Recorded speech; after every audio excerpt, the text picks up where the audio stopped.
जय श्री कृष्ण। आज हम सुनेंगे पौष मास की संकट चतुर्थी व्रत कथा।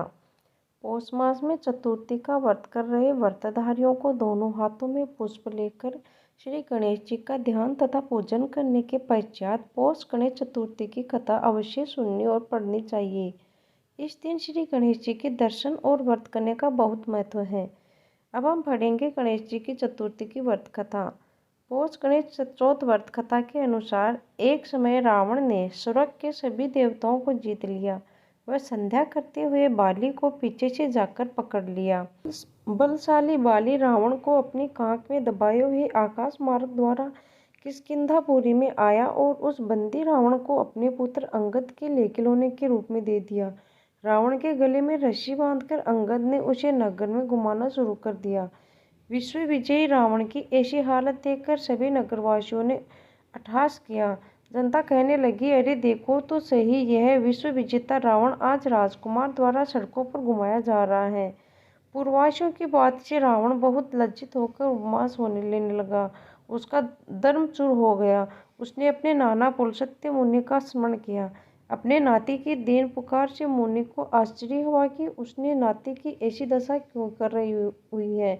अत्यंत गर्व करने के देव दानव मनुष्य सभी का पतन अवश्य भावी होता है।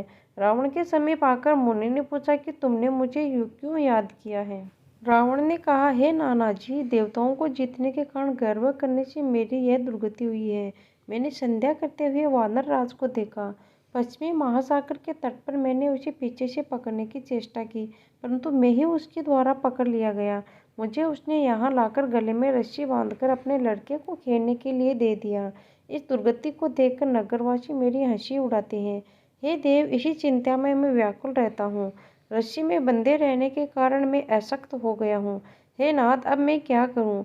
मेरे जैसा आपके वंश में दूसरा कुल कलंकी नहीं है। अब आप ही मेरी रक्षा कर सकते हैं। पुलस्त्य जी ने कहा, हे रावण, डरने की कोई बात नहीं है। मैं तुम्हें बंधन मुक्त करा दूंगा। यह बाली देवराज इंद्र के वीर्य से उत्पन्न है और पराक्रम में तुमसे बढ़कर है। इसकी मृत्यु महाराज दशरथ के पुत्र श्री राम के हाथों होगी।